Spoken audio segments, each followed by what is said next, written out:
PVU, Canal Universitário de Fortaleza.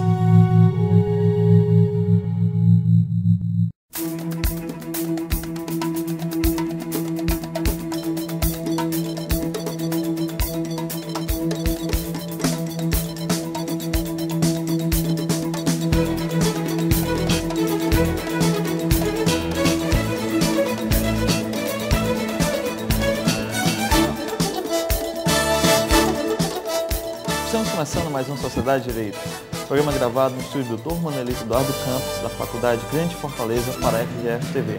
Participe do nosso programa enviando sugestões através da fanpage no Facebook, facebook.com/faculdadefgf, e através do Twitter, @faculdadefgf. No programa de hoje, vamos mostrar um pouco sobre a prática na arbitragem, o passo a passo, como você deve procurar. E para falar sobre esse tema, trazemos ao nosso programa o senhor Vitor Sávio Amaral Aragão, diretor adjunto da Câmara de Arbitragem, Fórum de Justiça Arbitral. E ainda o Dr. Antônio Esmeraldo Ferreira Silva, diretor executivo da Câmara de Arbitragem, Fórum de Justiça Arbitral. Senhores, sejam bem-vindos mais uma vez à Sociedade de Direito. Doutor Vitor, primeira vez na Sociedade de Direito, seja bem-vindo. Doutor Esmeraldo, já está ficando da casa. Eu é que agradeço o convite. A gente, programas passados, você está nos assistindo em casa ou então através do YouTube, você viu que a gente já gravou, a gente falou um pouco sobre o conceito de arbitragem no primeiro programa. No segundo a gente falou um pouco sobre a justiça em si, o juiz em si. Hoje, doutor, a pedido também dos nossos telespectadores, a pedido meu próprio, a gente veio sanar qualquer dúvida que ficou entre esses programas. Eu queria começar o nosso programa justamente assim. Eu queria que o senhor contasse para nós um pouco do passo a passo. Eu sei o que é arbitragem, conheci o conceito, quem não conhece ainda está assistindo através do YouTube, ou seja, lá na reprise nossa, mas agora, para mim ir no passo a passo, o que eu devo fazer? Eu sou uma pessoa que assisti, gostei, quero saber, o que eu devo fazer a partir de agora? Muito bem. Primeiramente, eu gostaria de só lembrar que a arbitragem é uma opção, é uma escolha que você faz. Você diz às partes envolvidas no conflito, ou se não houver conflito ainda que estejam dentro do contrato, elas dizem o seguinte, na cláusula compromissória: se houver algum problema decorrente desse contrato que nós estamos firmando, nós não vamos buscar o Poder Judiciário do Estado para resolvê-lo, para nos dar essa solução. Nós vamos em busca da jurisdição privada, ou de uma jurisdição alternativa, que hoje chama-se a justiça privada, ou justiça arbitral, ou arbitragem. Bom, a primeira coisa que faz com que você seja legítimo para ir em busca dessa solução é a convenção de arbitragem, que ela se dá pela cláusula compromissória ou pelo compromisso arbitral. Então, vamos lá. Peguei um documento que tem a cláusula compromissória, um contrato, por exemplo, e desse contrato surgiu uma divergência entre as partes que fazem parte do contrato. Aí o que é que ocorre? Você vai lá no seu advogado, ele faz uma petição ao juízo arbitral, ou à Câmara de Arbitragem, como no nosso caso, nós estamos falando de instituição especializada, ele faz uma petição dirigida àquela instituição especializada para que dê início ao processo. Semelhante àquilo que se faz na Justiça do Estado, quando você faz a petição inicial e você leva à jurisdição estatal, ou seja, Justiça Federal, Justiça Estadual ou Justiça do Trabalho, para que se dê início ao processo. Uma vez recebida pela instituição especializada aquela solicitação, aquela inicial, o que ocorre? Qual é o passo seguinte? Havendo a cláusula compromissória, é chamar a outra parte para que em dia e hora marcada se inicie aquele processo. E daí, uma vez iniciado esse processo, ele segue basicamente os mesmos passos que seguiria um processo na Justiça do Estado.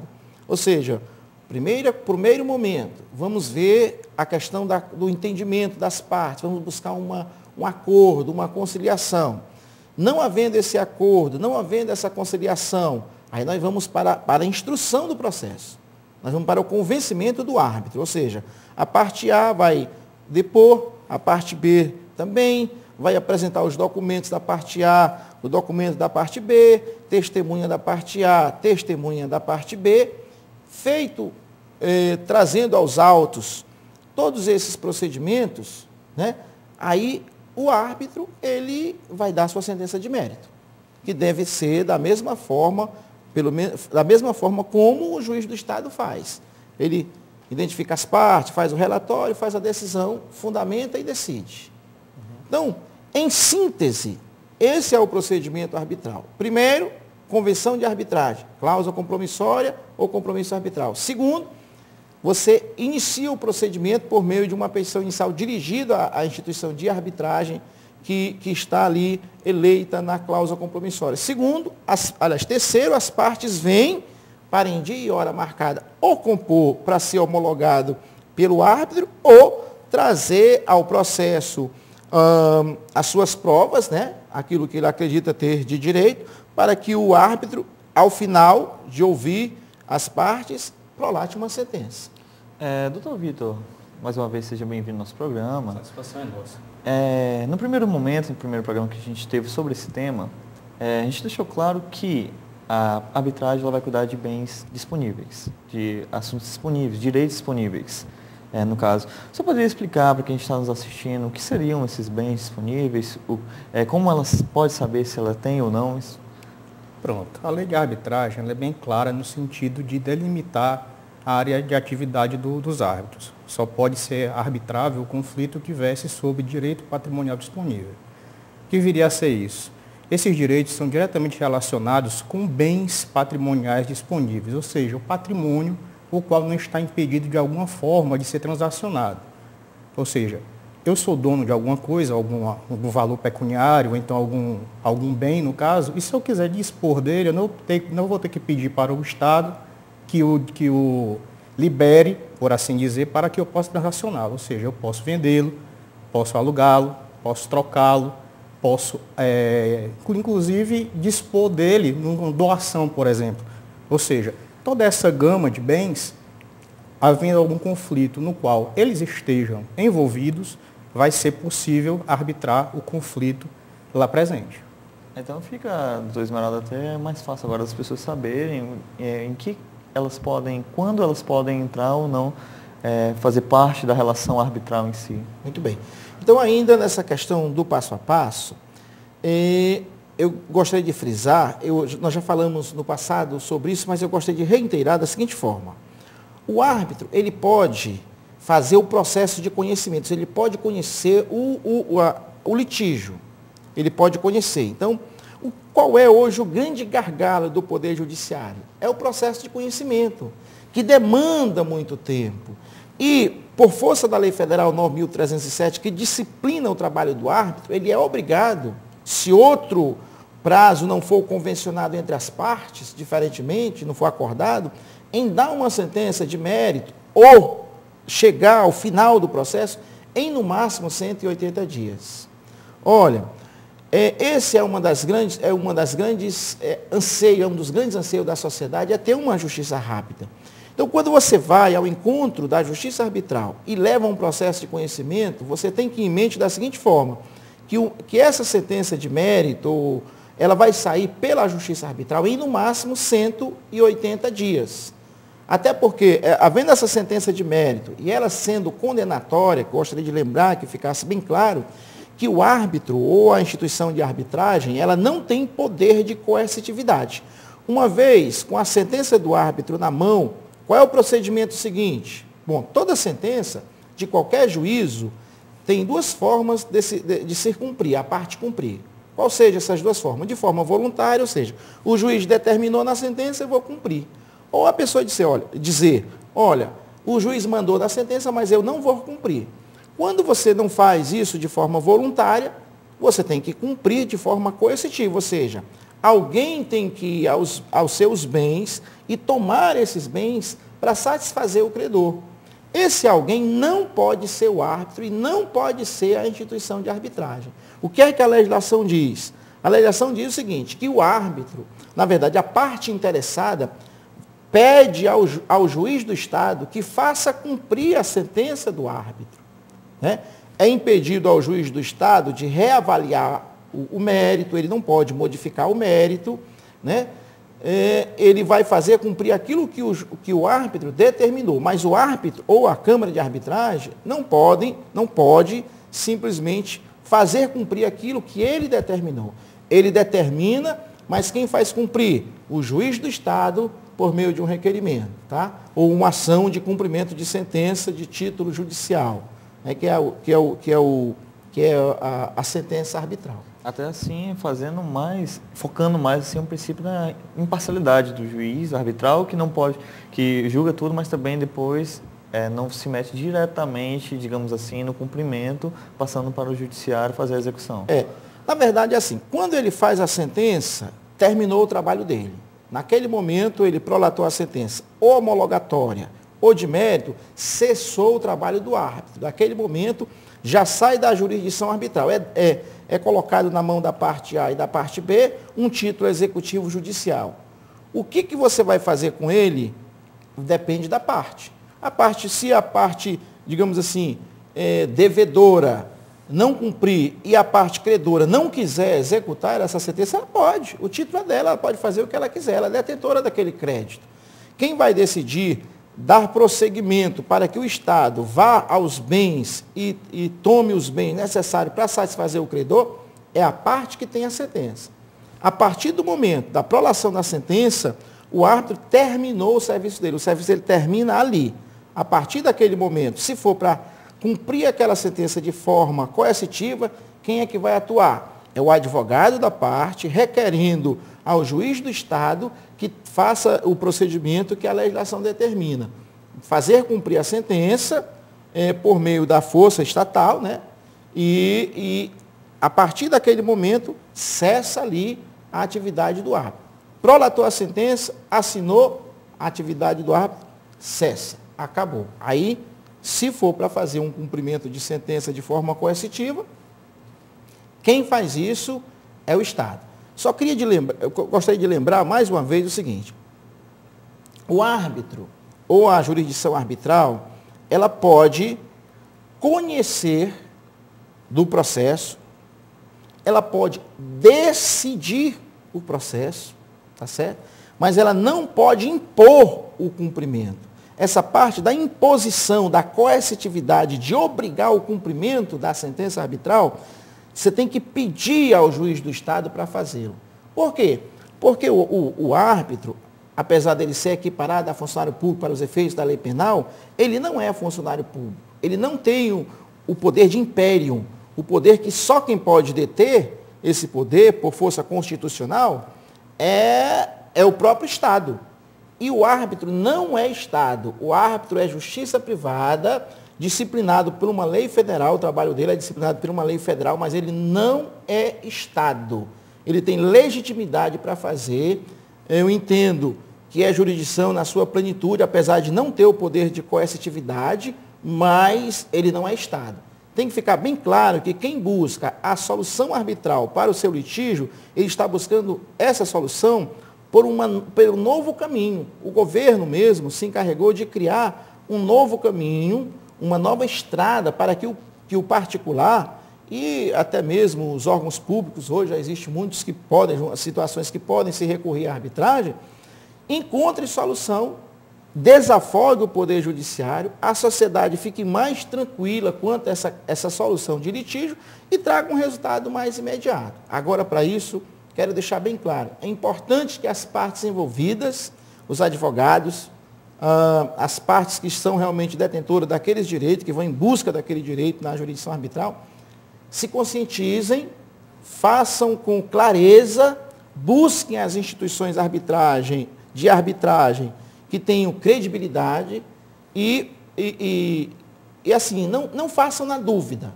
Qualquer que seja a dúvida, liguem, estudem, principalmente os operadores do direito. A gente vai saber um pouquinho mais sobre isso e outras peculiaridades. A gente vai saber no segundo bloco, agora a gente vai para um pequeno intervalo.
Começamos assim o segundo bloco do nosso Sociedade de Direito. Hoje a gente trazendo na prática a arbitragem, mostrando um pouco mais sobre o passo a passo.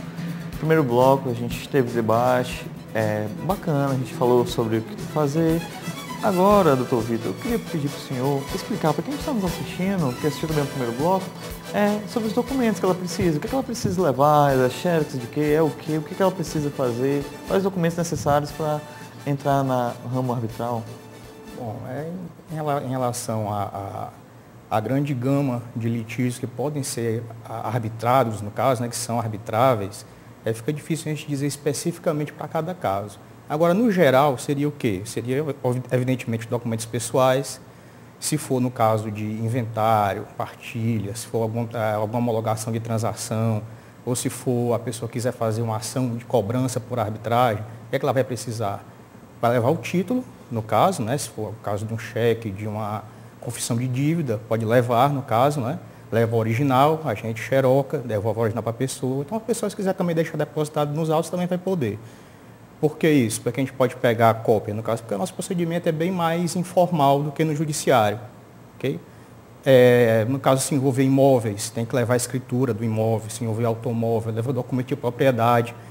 Claro que a gente fica só com a cópia, a gente autentica lá para o nosso uso interno e a pessoa pode ficar com o seu original, sem nenhum problema em relação a isso. Então, seriam seus documentos pessoais, de acordo com o conflito, de acordo com o litígio, o envolvido no litígio. E no caso de contrato também, né, que é muito comum, no caso do contrato de locação, por exemplo, que há a cláusula compromissória lá da instituição, a pessoa leva o contrato também, porque aquele documento é que realmente é o mais importante, é que nos legitima para poder arbitrar aquele conflito.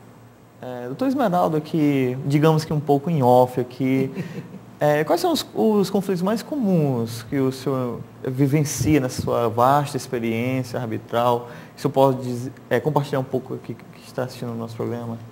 Olha, a gente tem, graças a Deus, tido assim uma diversidade. Ação de posse, as possessórias, chamada possessória, emissão na posse, reintegração de posse, locação, que é bem comum também, a questão locação combinado com despejo, isso acontece o tempo todo. Lembrando que na hora de fazer o despejo, se for necessário, se o árbitro determinar, nos termos da legislação do inquilinato, quem tem que proceder esse despejo é o juiz do Estado. Só para lembrar que o juiz pode determinar, mas quem vai efetivar é a Justiça Estatal. Batidas de veículos, a gente tem feito muito isso. Algumas questões a nível também internacional de contrato, de exportação, de importação. Bom, na verdade, a gente já está há praticamente 6 anos e pouco, dirigindo a instituição de arbitragem, Fórum de Justiça Arbitral, que é o nome da Câmara de Arbitragem que nós temos o orgulho de trabalhar, né? A gente já tem visto assim, casos bem diversos, né? Ou seja, envolver o patrimônio é o que nos interessa. Fora disso, a gente não tem competência nem legitimidade para fazê-lo. Mas a gente tem recebido assim, coisas bem diversas, às vezes até assim, meio diferentes, né, para o dia a dia. E tem sido muito bom isso. Esse tempo que o senhor mencionou, então, foi muitas coisas mesmo que aparecem, a gente acaba vendo diferente. Isso. A relação a custos, doutor. Pronto, a gente está explicando, ficamos passo a passo, explicamos agora um pouco sobre os documentos que a pessoa precisa levar. E vamos falar agora da parte financeira mais, custas, a custa em si. E queria entrar também, a gente falar nas custas, agora que me recordo, pode ser o doutor Vitor explicar para a gente, o senhor indica a pessoa ir com o advogado até o fórum, tudo, no momento que for procurar arbitragem? Na nossa filosofia, que nós sempre orientamos as pessoas a sempre estar acompanhado do seu advogado. Por que isso? O advogado é figura essencial à concretização do direito. Onde há direito, onde há justiça, tem que ter o advogado presente. E também por uma questão de credibilidade também. A parte às vezes chega, não conhece direito como é o Instituto, a grande maioria da população realmente não conhece. Inclusive é nossa função, inclusive, estarmos aqui esclarecendo isso aí para o grande público, no caso. Mas o advogado, ele tem aquela relação direta com o cliente. Então, se o advogado diz que aquele procedimento é bom, que vai resolver a questão, então, consequentemente, a parte também vai nos delegar essa credibilidade também. É de nossa filosofia sempre que o advogado esteja presente. Até facilita também o trabalho, que o advogado faz toda a orientação, facilita o trabalho dos senhores, né? Ora, eu reiterando aqui a palavra do colega, eu até assim imporia a parte, se fosse possível, que leve o seu advogado. Eu entendo o seguinte, que não compareça, o meu conselho é não compareça em nenhum juízo, de nenhuma natureza, sem um advogado. O advogado é a pessoa que tem a qualificação certa para fazer a sua defesa diante de qualquer juiz. Não tem um outro profissional que tenha essa capacitação. O advogado, ele é importante, muito importante. Quando aquele que está nos vendo, nos buscar na Câmara de Arbitragem, Fórum de Justiça Arbitral, olha, vá lá no seu advogado, convide para que ele vá com você, leve-o contigo, porque é importante que o advogado presencie, é importante que o advogado até crie a prática no dia a dia para maximizar os seus honorários. Porque se o advogado ele litiga somente na Justiça do Estado, em causas que ele poderia litigar na Justiça Arbitral, ele está perdendo muito dinheiro. Por quê? Na Justiça do Estado, de acordo com o Conselho Nacional de Justiça, aqui no Ceará, o tempo médio para a solução definitiva de uma causa é 8 anos. Olha, em se tratando de justiça arbitral, é 180 dias que a lei determina. Então, olha, o advogado pode cobrar mais barato da parte. Por quê? Porque o trabalho ali vai ser no máximo 180 dias. Ele não vai ter que fazer recurso, depois outro, depois outro e depois outro. Não. A sentença do árbitro ela é irrecorrível. Uma vez prolatada, acabou o processo. Se ganhou, ganhou. Se perdeu, perdeu. Quero lembrar também o seguinte, uma informação que às vezes me pergunta muito. E a questão da sucumbência, doutor? Existe na arbitragem? Claro que existe. Agora, tem que ter alguns requisitos, né? As duas partes, para haver sucumbência, as duas partes têm que estar acompanhadas de advogados, as duas partes, elas têm que fazer opção para que a sentença seja de mérito, se elas acordarem a sucumbência recíproca. Mas a sucumbência, ela existe nos termos do Código de Processo Civil. Então, você pode tanto ganhar o honorário da parte que te contratou, como pode ganhar também a sucumbência da parte perdedora. Nada impede que o árbitro determine isso na sua sentença, já que, de acordo com a própria legislação, o árbitro ele detém todos os poderes do juiz de fato e de direito. E eu entendo, quando é no meu caso, de fazer uma sentença de mérito, que os advogados, se as partes estão acompanhadas por advogado, tem que se dar sucumbência à parte, eu faço questão. A não ser que as partes, os advogados, antes de iniciar o procedimento, no compromisso arbitral, que é o documento próprio de tomar essa decisão, diga, olha, não haverá sucumbência para os advogados. Se eles acordarem, aí não haverá, porque as partes decidiram isso. Mas se elas não decidirem, vai ser nos termos do Código de Processo Civil. Fica até um alerta também para o advogado que não conhece, quer saber um pouco mais. Hoje você está aprendendo um pouco mais nesse programa, que você também pode acordar essa parte toda em contrato corretamente. Não é isso? Nós estávamos falando acerca dos valores. Quanto é que custa? Tá? Olha, a gente tem que fazer uma análise mais ampla da coisa. Quanto é que custa você manter um advogado litigando do seu lado durante 8 anos em média? Né? Então, você tem que pensar nisso quando você vai para a arbitragem. Inicialmente, pode até parecer o custo um pouco maior, que você vai pagar o seu advogado, e deve pagar o advogado, e você vai pagar a custa da instituição de arbitragem. No nosso caso, a custa da instituição de arbitragem, de acordo com o nosso regimento interno, ela é dividida para a parte A e para a parte B. Por que existe essa divisão, independente de quem seja o requerente? Porque nós vamos prestar um serviço para a parte A e para a parte B. Não nos interessa quem é que tem razão, se quem tem razão é a parte A ou é a parte B. Não nos interessa quem é que vai ser o credor ou quem vai ser o devedor. Nós vamos administrar um processo, prestar uma jurisdição para duas partes que colocaram no contrato que elegeram aquela instituição. Então, a priori, as duas partes arcam com metade dessa custa, que dependendo do valor da ação, é em torno de 4% até 12% do valor da ação. Isso vai depender. Por quê? Porque dependendo do valor da ação, existe um percentual, ele vai diminuindo na proporção que o valor da ação vai crescendo, para que não onere demasiadamente as partes. Agora, se você for fazer um encontro entre aquilo que se gasta no Estado e aquilo que se gasta numa jurisdição privada, bem organizada, bem feita dentro dos trâmites da legalidade, é infinitamente mais barato por conta prioritariamente da celeridade que aquele processo vai ter.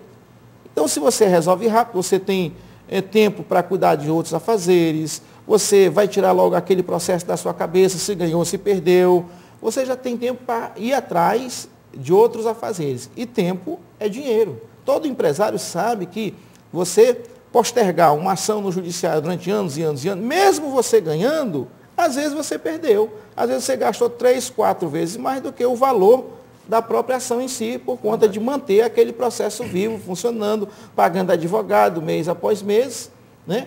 E quando você vai na arbitragem, não, você já sabe que vai ter um tempo de solução. De acordo com o caso concreto, você vai saber quanto seriam as custas. Isso. Doutores, infelizmente, o tempo do nosso programa não é tão longo, mas fica sempre espaço. O que já é também da casa da direita, a gente já está brincando, dizendo que vamos fazer especial aqui a arbitragem. Abro considerações finais. Primeiro, doutor Vitor, se quiser falar da última palavra, quem está nos assistindo. Bom, eu gostaria de dizer que foi muito proveitoso a nossa conversa.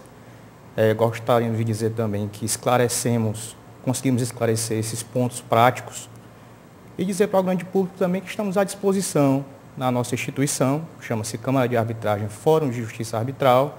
Ela fica ali na Bezerra de Menezes, 560, primeiro andar, em frente da Secretaria de Segurança Pública. Os telefones 3237-7690 e os nossos telefones pessoais também, né? 9984-3918. Quem quiser ligar, quem quiser saber de mais informações, estamos à disposição.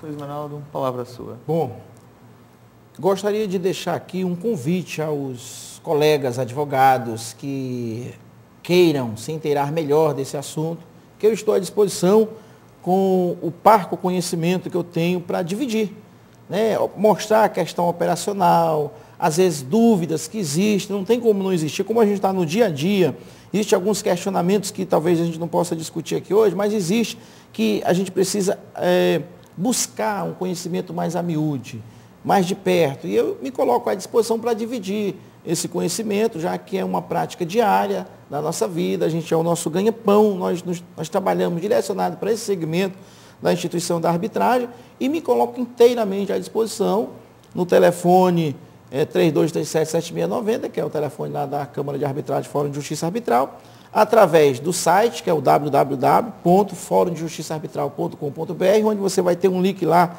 de contato, para questionamentos, para perguntas, e na própria sede, para fazer uma visita, para conhecer, para ver como é na prática um processo arbitral, porque teoricamente todo mundo sabe tudo de arbitragem. Agora, na hora de ir na prática, é que a gente tem visto que tem uma certa dificuldade, né?